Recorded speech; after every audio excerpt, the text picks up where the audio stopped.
Hey everybody, this is Clinton Bonner, VP Marketing at Topcoder. Hello once again. We are diving into part 3 of the Wizard.Fit story. I'm with Soofi Safavi from the Wizard.Fit team. Soofi, it's a Saturday. I know it's a weekend. First and foremost, on a human perspective, how are you doing? You live right in Philadelphia. How's your city? How are things? How's the tone? How are people feeling? How's Philly doing from your take right now? What do we got? Today is March 28th. 20. And thank you for asking. Yeah, the city is holding up. I think we are just at the border of some of the more devastating actually states, New Jersey and New York.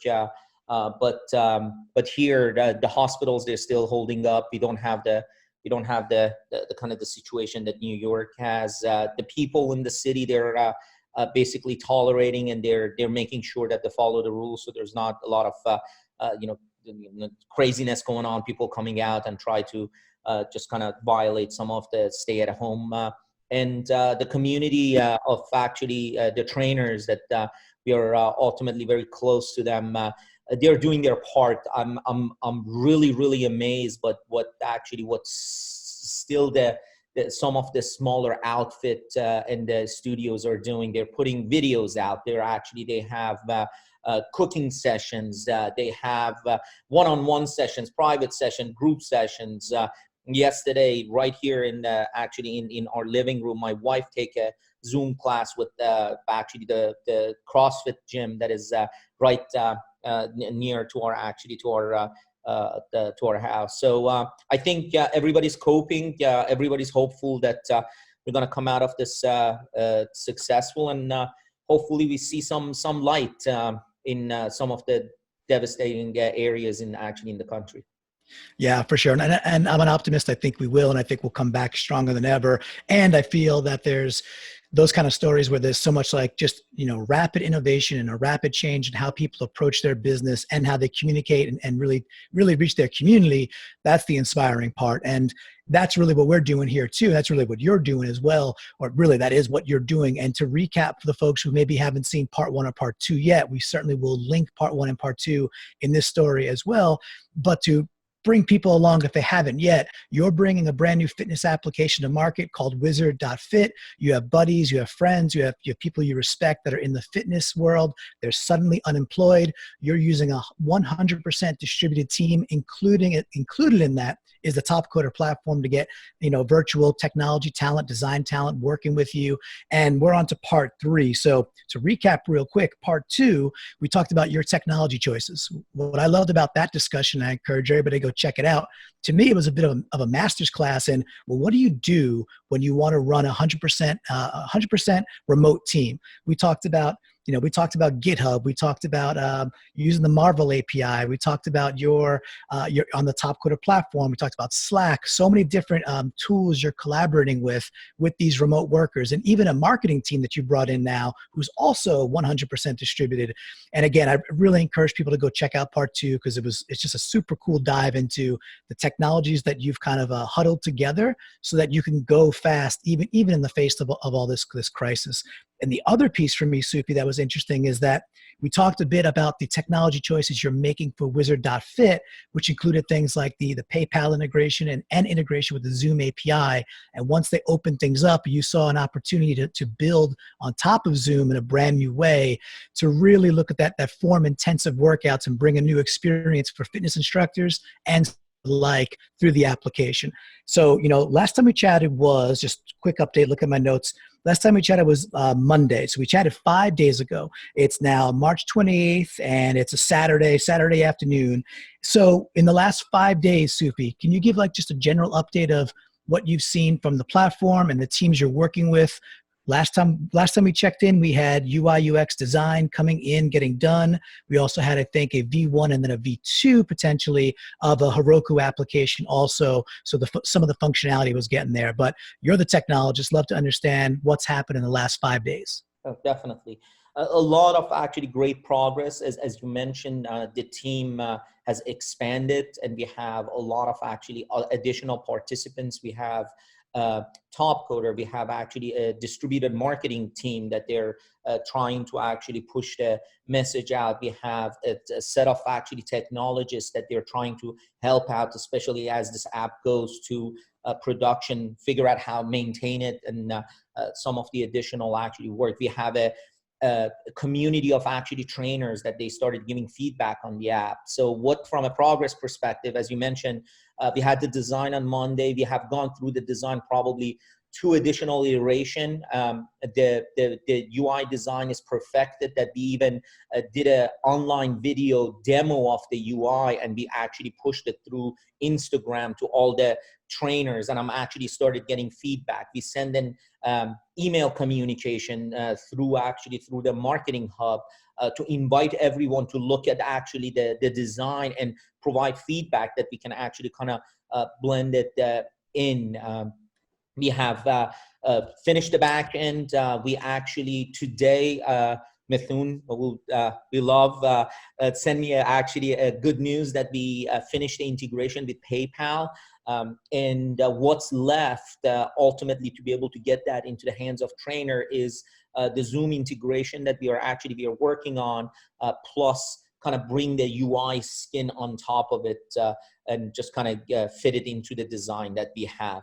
In addition, the team made a lot of actually discussion in terms of the technology choices. We had to evaluate, do we use the kind of the web app version of Zoom, kind of feels integrated, or basically leverage the Zoom app that is on your mobile and just kind of launch that. It's still integrated, but it requires a little bit of a more savviness for the trainer. So the team trying to figure out which one's faster, which one actually get us to the MVP. So that's one technology choices. The team made a quick 12-hour turnaround to be able to change the framework that we are using for the app, to be able to allow to package it for the native Apple and Android.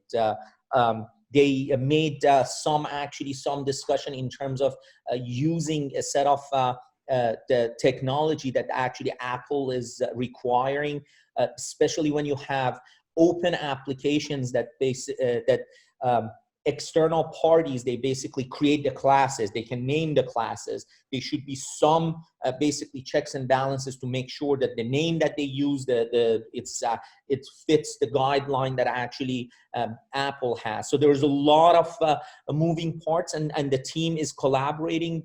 As I mentioned, we have the Topcoder team. We have actually 4 or 5 additional technologists that they are trying to figure out how do we go from here to the next step. The marketing team, the design team. We just actually got words from the CTO of Topcoder that made an introduction to another Topcoder, basically a member that they're going to help out to be able to see from a testing perspective, from a rollout perspective. We have this thing taking time. So this is amazing. You know, this feels like that we have right now, 30 parties involved with the app and try to figure out the best and the fastest way out. We conducted a handful of review with the trainers. So I personally actually got the trainers online. We walked through the app, got their feedback, passed on to the team. We are experimenting on the Zoom. We just published a guideline to what's the best way to be able to set up like your yoga mat in front of the camera, so you have the best visibility. 8 feet parallel to the mat, 4 feet high is a perfect match.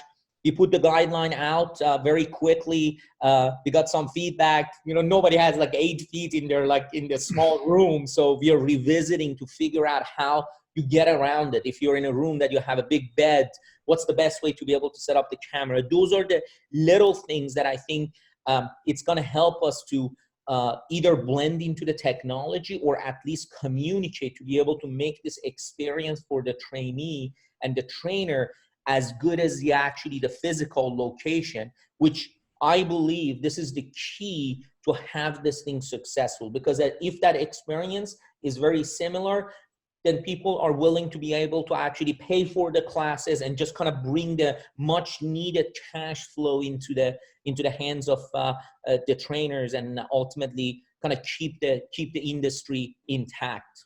One of the thing that comes through for me is just the passion and energy that, you started that part of the conversation, and then you really just get, I could see it in you, I could see it in your voice and in your body language, how excited you are and how much passion is going into this because of the collaboration. Because, yes, you're alone, right now in Philly, of course, you're with your wife and stuff, but like you can't have the normal meetings yet you have so much collaboration going on. You have so much, fervor and excitement. And we're talking about really purposeful and intention filled actions. When you're talking about like getting on Instagram and bringing in, super early users to give you near real-time feedback, I just want to give you kudos, first of all, but also we talked 5 days ago. So you just kind of blew my mind with like, I didn't know 80% of that stuff was, I knew things were happening, but not in such great detail.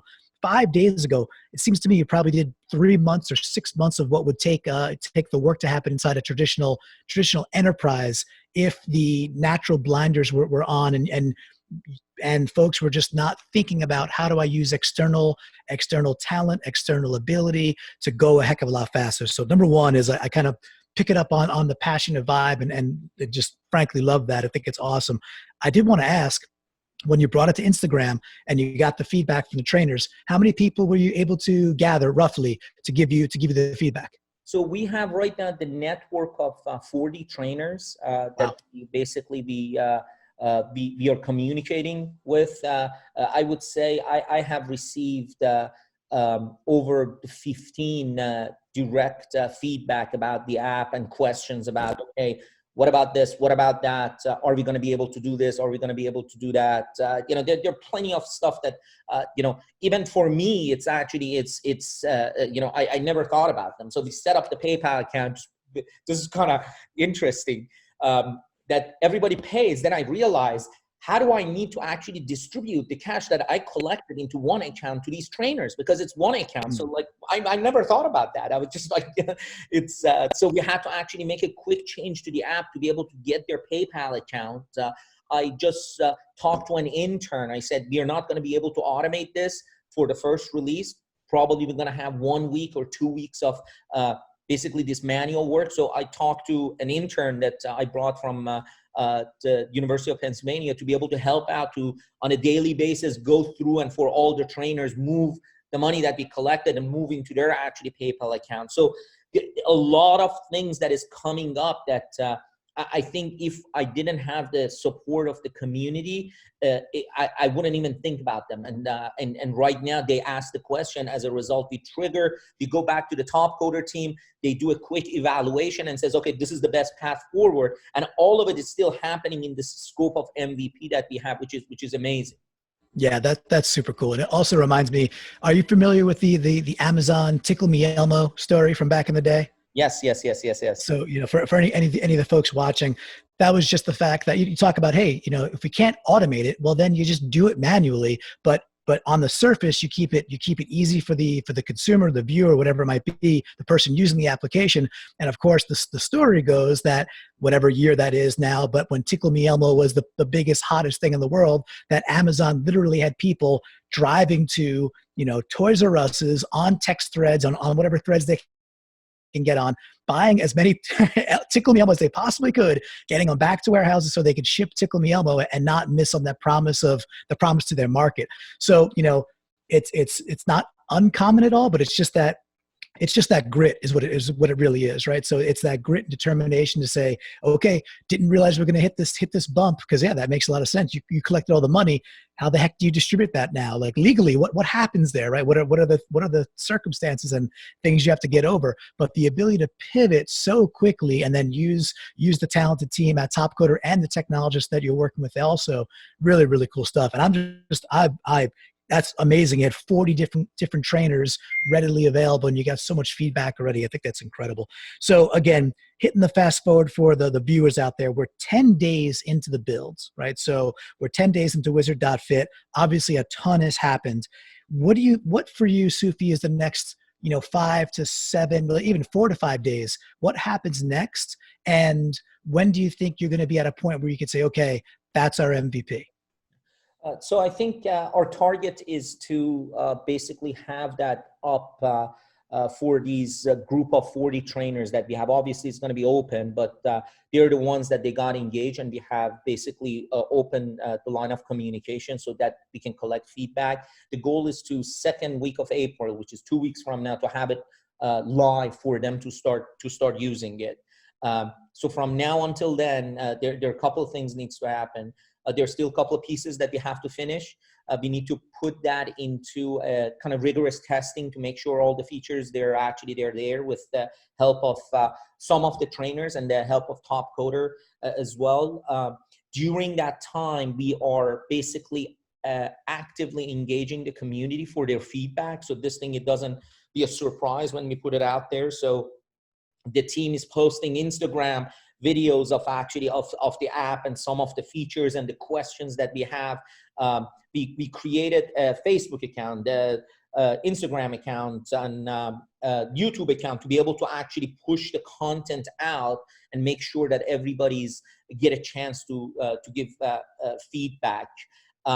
There are going to be some setups that actually we have to do, be able to actually establish the PayPal account that requires to actually have EIN for the business, so register the business. So there's a lot of actually kind of legal and foundational work that I'm juggling in parallel with the help of actually the team. And the most important thing that I need to actually kind of get everybody focused, this is going to come down to two things: timing, to be able to actually put it in the hands of the trainer and be able to ultimately pivot around that. Our work will be starting the day that this goes out, because now we are accountable and responsible actually kind of to the community to, if this thing is solving their problem, continuously improve that for them to be able to have more and more classes, more and more actually trainees on the platform, more and more trainers, and kind of make it pervasive across United States. So preparing for that is probably one of the most important thing that right now I'm trying to figure out. How do I engage the Topcoder? What are the features that we need to prioritize right after that? What type of integration additionally we have to put in place, and so on and so forth. So as the day goes by, while we are getting closer to the go live, which get us more anxious, but the volume of work kind of increase because the work is just going to start right at the time that we put the MVP out. Yeah, you're not at the finish line. You're actually at a different starting point, is what it is, right? Which is cool. And like so many other thoughts, and again, the promise back to the community. Not that it's always been the focus, but that it becomes like making sure you're living that and delivering for them. And my hunch is too that with this success, this will be something that can help the short-term need, but then of course can really help trainers everywhere much longer term too. I know it was born out of necessity, and when it after this is all over and people can go back to physical places, well, sometimes a physical place can only hold 12 or 20 people or whatever it is that maybe it's 5, maybe it's 8, and then all of a sudden they can bring in maybe 4, 5, 6 other people, which is incremental income. It's incremental other people getting healthy. It's a really good amplification of what's possible because of this, because I definitely see a future where it's going to be, hey, people that could be there physically, people that want to take it via the Wizard.Fit app can do that in real time, and you end up with this new hybrid scenario where there's actually more wealth and more health. That's not a bad slogan, by the way. Soofi, you could borrow that if you want to. Not bad. So I do want to make sure that people understand, if they want to follow the story along, what are some of the best places to either follow you, whether that's Instagram? Like if you had to say, hey, choose one or choose two, where would you want people to kind of go visit? We're going to put these on the Topcoder blog, of course, but are there places you'd like people to go follow along and join the story? Well, I think it's actually, we are focusing on the Instagram. Obviously, majority of the stuff that they're longer videos, since you can put it on the Instagram, we have it on our YouTube channel, but the links and actually the connection is in Instagram. That would be the perfect place. So it's Wizard.Fit. It's actually is the Instagram handle that everybody can go to, and we'll take anything. They can comment, they can DM us. We'll take any feedback, and we're 100% appreciative of actually anything that the community tell us. I'm getting emails from my colleagues that they know a trainer that wants to actually hop on and participates and give feedback. So we encourage that, because that's the only way we can actually perfect that. And as you mentioned, I totally agree that while this is born out of necessity, this is going to be a platform for actually innovation. Even in the back of our head, we are thinking about applying computer vision to be able to detect actually the positioning of the trainee, to be able to give them feedback, to be able to kind of give notifications. So this thing has only room to grow to solve the immediate devastating problem, but long term just create a amazing global platform for fitness and wellness. Yeah, I love it. And I do have a suggestion that when you get to the computer vision part, there's a pretty good platform called Topcoder that you, of course, already done some really cool work with computer vision. And our data scientists, they would love that. It's such cool work. Very often they're working on really tough to solve problems, and the data scientists that we have in the community, which are, there's a lot of them, they really are attracted to the ones I've seen. They're really attracted to something that solves something hard. they love those hard problems, and then B, where it really has that human flavor, where you could show the efficacy of the effort to say, hey, if you could help us solve this, you're going to improve something really, really human, whether that's geospatial, computer vision. We do, biomedicine. You're very familiar with the different things we do on Topcoder, but I'm excited for that round too. But we'll get there. We're not going to walk. We're not going to, crawl before we walk. We're sprinting the whole way, but we'll get to the computer vision stuff at a later date, and as we march to MVP. So let's wrap this for now. We'll check back in. We'll do a part 4, which I think the plan was kind of when we're putting the stamp on the MVP, and hopefully getting some real-time feedback and some trainers in to kind of even bring along for this adventure, and have maybe bring a few that could come to a Zoom call and discuss it with us live. So we'll find out what we could do later. But Soofi, keep on rocking, man. This is a blast. Even in dark times where we know there's suffering, we know there's pain, there is innovation, there's passion, and you are a really great example of the best of what's happening out there, even in the dark times. So I want to say thank you, Soofi. So have a great rest of your weekend, and we'll come back for part 4 pretty soon. Appreciate it. Thank you very much. Thank you.